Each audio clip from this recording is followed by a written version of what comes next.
Nous avons tenu cette déclaration pour édifier les Sénégalais sur un certain nombre de choses par rapport à ce qui se passe actuellement. Comme vous l'avez suivi, il y a eu une évolution politique notable ces derniers jours. Le vendredi, coïncident à quelle date? Le vendredi 22 mai 2026, le président de la République, son Excellence Bassirou Diomaye Diakhar Faye,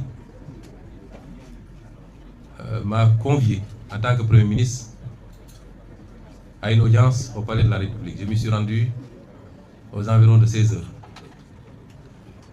Nous avons échangé et il a exprimé son souhait de mettre un terme à notre collaboration puisqu'il considérait qu'un certain nombre des positions que j'avais prises ces derniers temps l'incommodaient, posaient problème.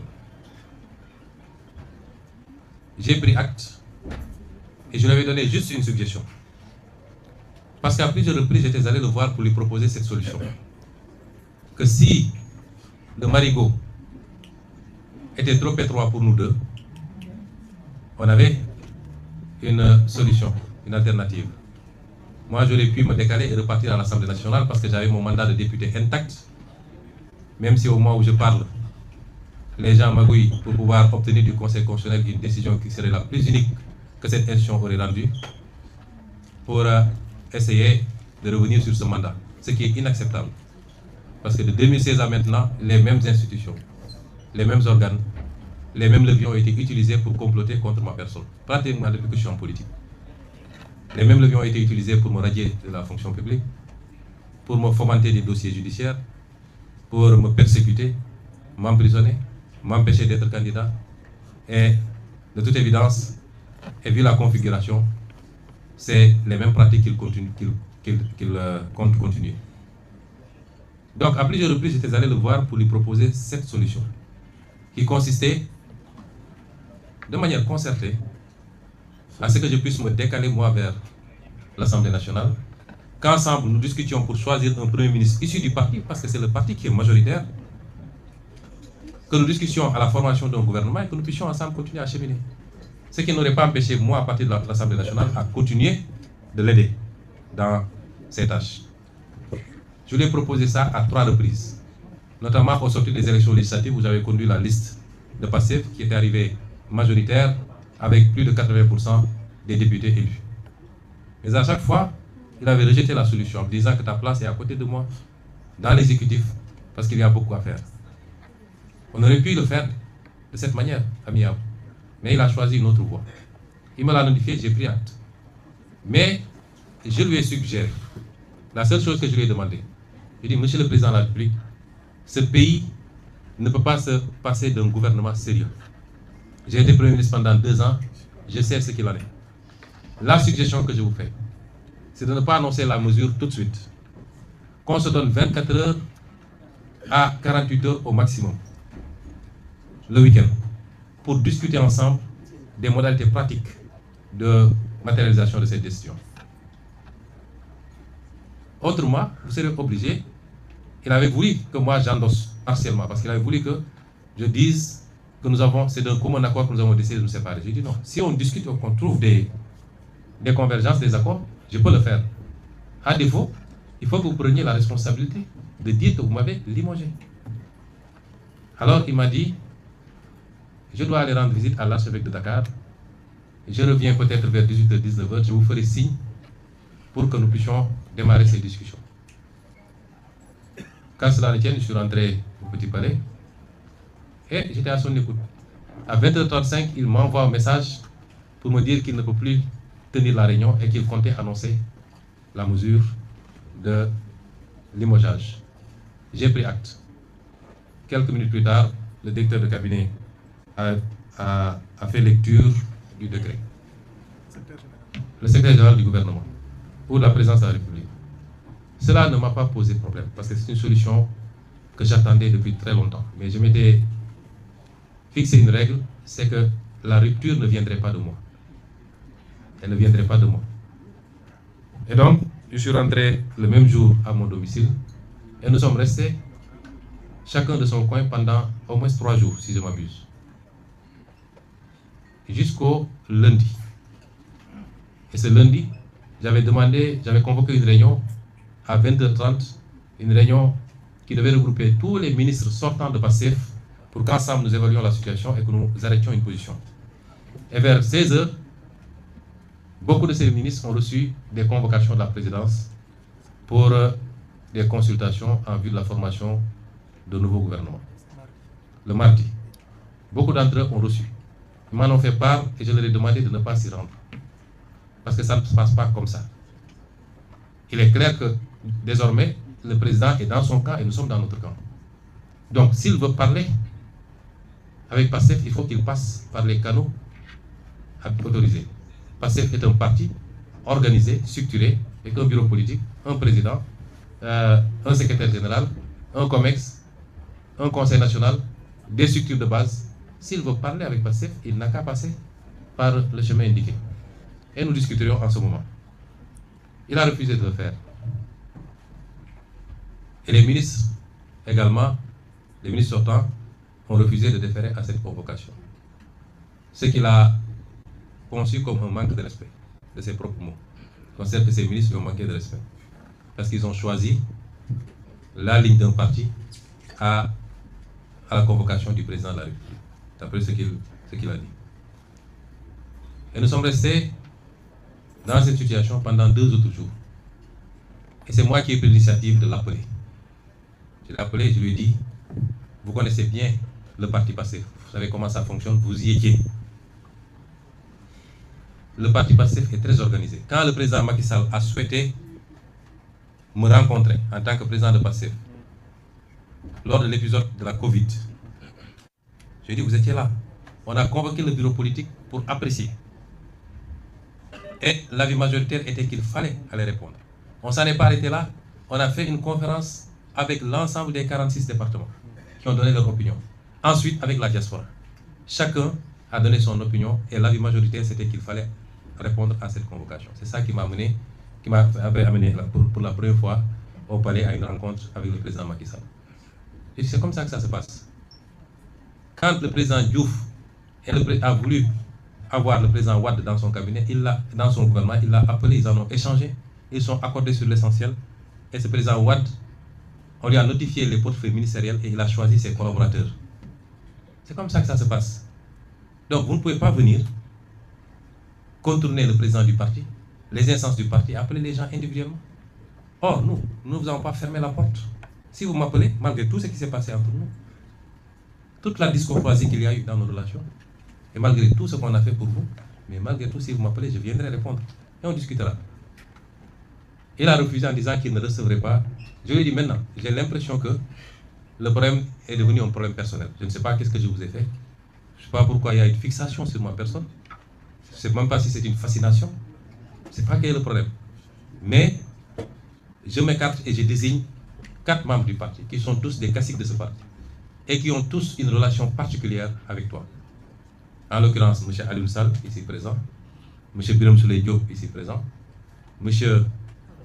Daouda Ngom et M. El Malick Ndiaye.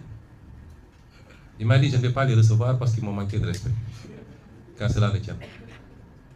J'ai essayé de le convaincre, finalement il a dit, le Premier ministre va les recevoir. Ils sont allés voir le Premier ministre et ils ont discuté sur les questions que le parti avait soulevées, notamment la gestion de la dette, le pouvoir d'achat des Sénégalais, son maintien, à défaut de baisser au moins son maintien au niveau actuel. Ça a été un combat pendant des mois et des mois à la primature. Ensuite, la question des renégociations des contrats stratégiques du pays, sur laquelle nous avons eu des résultats appréciables. Et enfin, la question de la justice et la reddition des comptes, qu'on avait promis aux Sénégalais, mais qui est totalement sabotée depuis qu'on est là. Et sabotée de l'intérieur. Ce qui fait qu'en 2 ans, il n'y a rien qui a été fait au niveau de ces dossiers. Rien de consistant en tout cas. Il dit ces questions, c'est les préoccupations du parti. On a discuté, il a pris l'engagement en disant qu'il m'a avoué qu'il n'avait pris aucun engagement, lui et son ministère des Finances, vis-à-vis du FMI, allant dans le sens d'une restructuration de la dette, qu'ils ont maintenu la même position et qu'ils travaillaient sur une solution différente, notamment de garantie. D'accord. Sur la question du pouvoir d'achat, il a dit qu'autant que possible, ils feront tout pour ne pas augmenter ou libérer les prix, ou appliquer la vérité des prix sur certains produits qui sont subventionnés, mais que si ça devenait intenable, ils seront obligés d'appliquer la vérité des prix. De la même manière, la dette, si la situation devenait intenable, ils seraient obligés d'accepter la restructuration. À propos des négociations, il a dit que rien n'a changé, sauf qu'il faut qu'on regarde au cas par cas parce qu'on commence à avoir des notifications de contentieux. Et enfin, à propos de la justice, il considère qu'on a la meilleure justice du monde. Je ne parle pas de la justice de manière générale d'ailleurs, parce que je sais qu'il y a d'excellents avocats, d'excellents magistrats qui font bien leur travail, et Madame le ministre de la Justice le sait. On parle spécifiquement de dossiers que vous connaissez. Et lui, il considère que ça se passe très bien, ce qui n'est pas mon cas, et ce qui n'est pas le cas de la majorité des Sénégalais qui considèrent qu'il y a un problème de justice dans ce pays. Et le casting qui a été fait au niveau du ministère de la Justice ne nous rassure pas, parce que voilà un acteur qui était au cœur des dossiers traités par certaines juridictions. Moi-même, j'ai eu à être contacté plusieurs fois par rapport à certains dossiers. Mais nous allons apprécier. Nous avons nos doutes, mais nous allons apprécier. Et nous ferons le nécessaire à partir de l'Assemblée nationale, rassurez-vous. Donc, toutes ces réponses sont en demi-teinte. Et sur la dernière question, elle n'est pas convaincante. Ça veut dire que je n'ai pas été convaincu. Ensuite, nous avons discuté du gouvernement. Je lui ai dit, PASTEF est le parti majoritaire qui détient 130 députés sur 165 à l'Assemblée nationale. C'est le parti majoritaire. En démocratie, si les choses se passaient normalement, si vous avez un problème avec le Premier ministre, si c'est le Premier ministre lui-même qui vous pose problème, vous demandez au parti majoritaire de désigner un autre Premier ministre et de former un gouvernement. Et je vous l'avais proposé depuis très longtemps. Vous ne l'avez pas fait et vous êtes allé prendre un Premier ministre qui n'a rien à voir avec notre combat. J'en profite pour lui demander de rester technocrate, de sortir du jeu politique, puisqu'il a été choisi pour être un technocrate, d'après ce qu'on nous dit. Il n'a qu'à s'en limiter à ça, parce que je sais beaucoup de choses sur ce qui se passe et ce qu'il fait. Par courtoisie, j'ai été très courtois avec lui jusqu'à présent. Il ne faut pas qu'il nous provoque. Monsieur le Premier ministre Al-Amin Lo, restez à votre place. Le champ politique n'est pas le vôtre. Je dis, vous n'avez pas choisi. Vous n'avez pas donné la possibilité de choisir. Vous choisissez sans nous informer. Et malgré tout, on ne boude pas.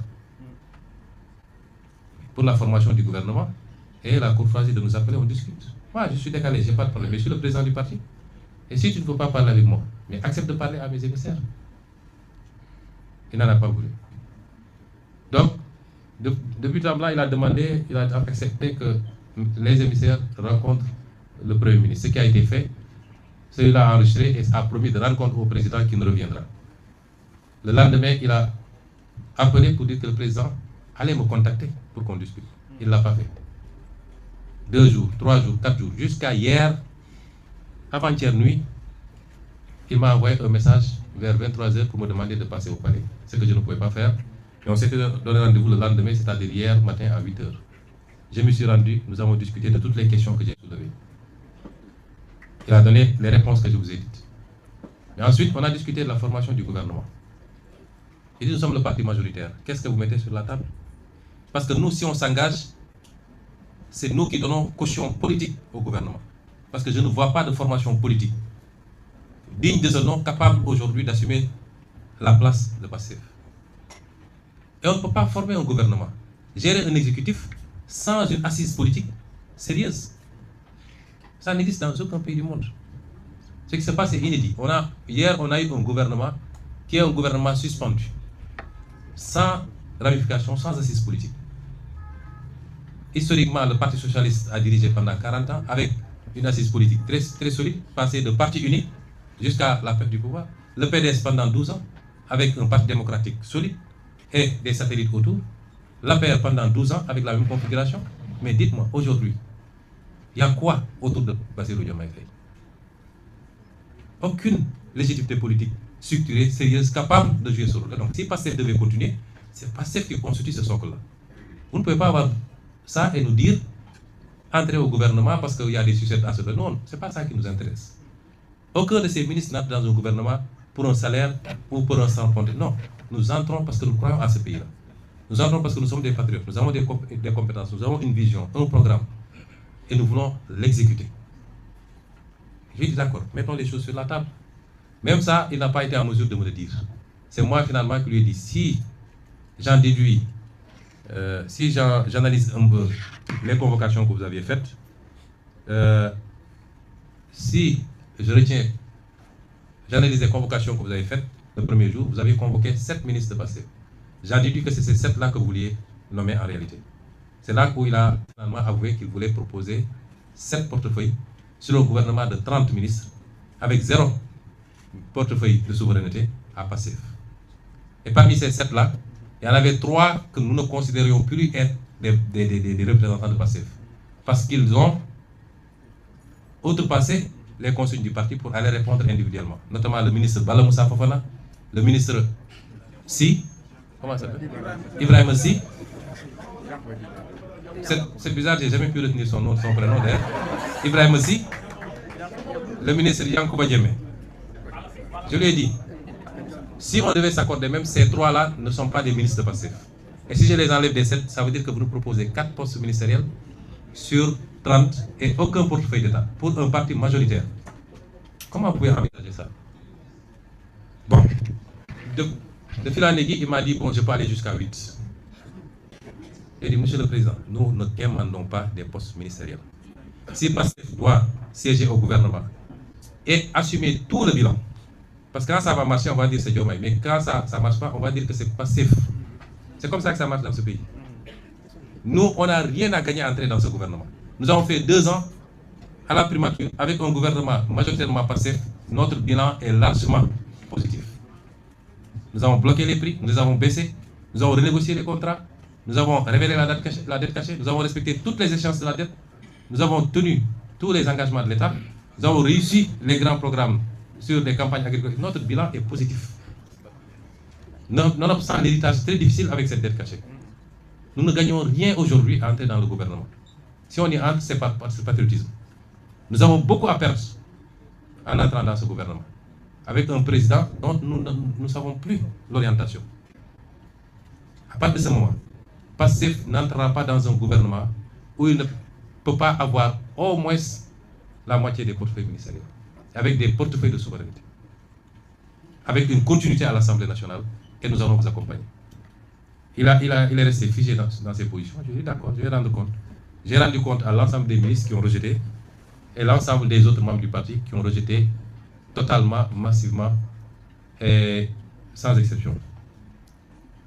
C'est pourquoi, ensuite, je l'ai appelé pour lui notifier la décision du parti de ne pas rejoindre un gouvernement dans ces conditions. Je sais que l'accouchement a été très difficile. La formation du gouvernement a été très délicate. Jusqu'à la dernière minute, on appelait à gauche, à droite, sans avoir eu le temps de contrôler même les profils, pour proposer des portefeuilles ministériels à gauche, à droite. Un pays, c'est sérieux. Un gouvernement, c'est sérieux. J'ai l'impression que le président Bassirou Diomaye Faye ne sait pas ce que c'est un gouvernement. On ne forme pas un gouvernement dans ces conditions. Hier, jusqu'à 19 h, des militants de Pastef, ici et de la diaspora, m'ont contacté pour me dire, le président vient de m'appeler, il me dit qu'il va me mettre dans son gouvernement. On ne forme pas un gouvernement à la légère. Et c'est pourquoi nous avons un gouvernement qui sera difficile. Et c'est parce qu'ils savent que le gouvernement n'a pas d'assise politique. C'est pourquoi ils disent qu'ils ont fait un gouvernement de technocrates. Tous les politiques sont des technocrates. Moi, je suis inspecteur des impôts, Birame Souleye est inspecteur des impôts, Yassine était fonctionnaire aux Nations Unies, ainsi de suite. Aliou Saleh est ingénieur informatique, lui, il est juriste. Tous les gens qui sont là, Daouda Ngom est professeur à l'université, nous sommes tous des technocrates. Ceux qui sont là-bas n'ont rien de plus que nous avons choisi de faire la politique eux pas. C'est ça la réalité. C'est du saupoudrage. Alors, quelle est la suite? Nous sommes obligés de cohabiter. J'ai alerté le président il y a quelques mois. J'ai été le premier à parler de cohabitation douce. Ça aurait pu être dans la configuration qui était en vigueur à ce moment. Et il n'en a eu cure. Nous sommes, qu'il le veuille ou pas, dans une situation de cohabitation. Il n'a pas un seul député à l'Assemblée nationale sur 165. Un seul. PASTEF a 130 députés sur 165. Ça, si ça n'impose pas la cohabitation, ce serait quoi la cohabitation? Il faut qu'il arrête, qu'on le pompe pour lui dire c'est toi le président, tu as tous les pouvoirs. Il n'a pas tous les pouvoirs. Il n'a pas plus de pouvoir que les autres d'ailleurs, actuellement, dans la configuration actuelle. Il faut qu'il redescende de son piédestal et qu'on se parle en responsable, dans l'intérêt de ce pays. Ceux qui le poussent à aller vers une guerre ne lui rendent pas service. Je lui parle en tant que grand frère, je ne parle même pas du président. Ils ne lui rendent pas service. La politique a ses règles dans tous les pays du monde. On est obligé. Même dans les pays où le régime est présidentiel strict, comme aux États-Unis, quand le président perd les élections de mi-mandat, il est obligé de faire avec un congrès où il est minoritaire et il négocie pour ne pas avoir de shutdown et qu'on lui adopte son budget. C'est ça la démocratie. Parce que c'est la volonté populaire qui s'est exprimée et qui a dit je confie l'Assemblée nationale à cette force politique. Il faut respecter cela. S'il ne le fait pas, il va nous entraîner vers une crise dont le pays n'a pas besoin. Les Sénégalais sont fatigués. Ce qu'ils attendent de lui, en tant qu'exécutif, avec son gouvernement, son budget, c'est de faire moins de politique politicienne. Et malheureusement, il s'est encadré de gens qui ne font que ça, et de se mettre au travail. Nous sommes là pour l'accompagner. Et c'est pourquoi j'ai dit tout à l'heure que si je le voulais, et si PASTEF le veut, demain, en tout cas dans 72 heures, ce gouvernement peut tomber. Parce qu'on a la possibilité de censurer. Mais on n'est pas dans des histoires de vendetta. Nous nous préoccupons d'abord de l'intérêt supérieur de ce pays. Et c'est pourquoi nous ne censurerons pas. Nous allons les accompagner. Et je lui ai dit ça hier dans son bureau. Ton adversaire, ce n'est pas nous. Même en perspective 2029, ce n'est pas nous tes adversaires. Ce n'est pas nous. Si tu veux avoir quelque chose en 2029, réponds aux préoccupations des Sénégalais. Quand vous gérez le pouvoir, votre bilan, ce n'est pas est-ce que j'ai pu liquider tel homme politique, etc. Il faut demander au régime qui était là. Votre bilan, c'est est-ce qu'on a réglé les questions du pouvoir d'achat, d'adduction d'eau, d'électricité, de soins de santé, ainsi de suite. C'est ça le bilan. Donc qu'ils se mettent à ça et nous sommes là pour l'accompagner. Tout ce qui incombera à l'Assemblée nationale, dans le vote de la loi, dans l'exécution, l'accompagnement budgétaire, dans le contrôle des politiques publiques, dans le contrôle d'action gouvernementale, tout ce qui est du pouvoir de l'Assemblée nationale, nous sommes là pour le mettre à disposition et accompagner pour qu'il réussisse. Parce que s'il réussit, nous aurons réussi nous également. Nous en sommes là. Mais il faut être deux pour faire la paix. Il faut être deux pour faire la paix. Et les provocations ont déjà démarré. Parce que tout ce qu'ils sont en train de faire, convoquer des députés en pleine session, vouloir les arrêter dans l'enceinte de l'Assemblée nationale, arrêter à gauche, à droite des militants, c'est pour essayer de provoquer PASTEF, de provoquer une réaction, surtout au niveau des jeunes, et de pouvoir communiquer sur une image d'un parti qui serait un parti belliqueux, un parti, etc. C'est pourquoi j'en appelle encore une fois aux jeunes. Restez calmes. La directive a toujours été la même depuis longtemps. Restez calmes et sereins. Continuez le travail politique qu'on vous a confié, de massification, de communication, d'organisation. Certaines déclarations, ça n'apporte rien au parti. Certains comportements n'apportent rien au parti. Donc la paix, il faut être deux pour la faire. Et il ne faut pas qu'ils soient les premiers à être dans la provocation. À utiliser les mêmes leviers que les gens ont utilisés pendant 10 ans pour fracasser du Sonko, pour casser du PASTEF, en utilisant la justice, le Conseil constitutionnel, les FDS. Il faut qu'ils sortent de ça, parce que je sais qu'il y a des gens qui lui font croire à ça. Ça ne leur apportera absolument rien. Restons dans la sérénité. Mettons les intérêts supérieurs de ce pays au-devant de toute autre préoccupation. Mettons-nous au travail pour soulager les Sénégalais. Rassurons les partenaires du Sénégal, les bailleurs de fonds, les investisseurs. Parce que si on entre dans une crise de dissolution, de censure, ils n'auront jamais d'accord avec le FMI. Et personne ne viendra au Sénégal pour investir. Je ne devais pas être le premier à me préoccuper de ces questions-là. Ça devait être le président lui-même. J'en appelle à la responsabilité des uns et des autres. Et à un dialogue intelligent, un dialogue politique intelligent et constant, constructif pour l'intérêt du pays.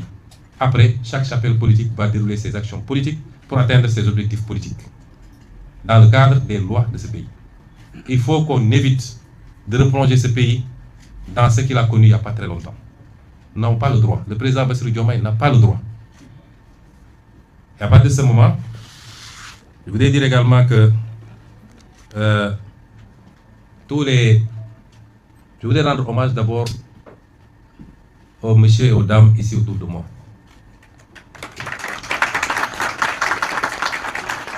Partout au Sénégal, partout en Afrique, votre attitude a été saluée. Parce que ce n'est pas courant en Afrique d'avoir ces postes. Je disais ce matin que PASTEF est en train de hisser le géopolitique au Sénégal à un niveau qu'on n'avait jamais imaginé. Souvent, on voyait dans ce qu'on appelle les grandes démocraties, ces configurations, etc. Tout le débat, est-ce qu'on peut le faire, le réussir tous ensemble, avec nos positions, avec le pouvoir, sans abîmer nos institutions et sans rouvrir la porte au vieux démon. C'est ça le débat. Mais ce qui se passe actuellement, c'est un niveau de démocratie qu'on a rarement vu, même ailleurs, dans ce qu'on appelle les grandes démocraties.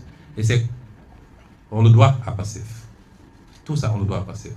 Et donc, ces hommes et ces femmes ont rendu aux Sénégalais leur dignité, leur fierté, de pouvoir dire qu'il y a toujours des Sénégalais qui sont comme ça.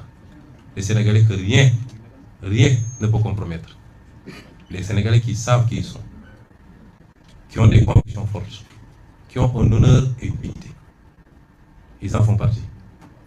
Le président de l'Assemblée nationale a posé le premier acte l'autre semaine, aujourd'hui, sur 20 ministres de PASTEF, plus de premiers ministres, ce qui fait 21. Il n'y en a que 5 qui ont cédé aux sirènes du pouvoir. 5. C'est un exploit qu'il faut saluer à sa juste valeur. Je ne vais pas revenir sur les DG, je crois que le message est passé à Wolof. Et je voudrais terminer par réitérer mon appel aux militants, aux militantes et aux sympathisants et sympathisantes. Restez calmes. Restez calmes. Aussi bien sur le plan verbal que sur le plan comportemental. Le projet PASTEF est le projet majoritaire dans ce pays. Et c'est le projet qui est le mieux en perspective pour rafler toutes les élections à venir. Ne cédez à aucune provocation. Restez calmes.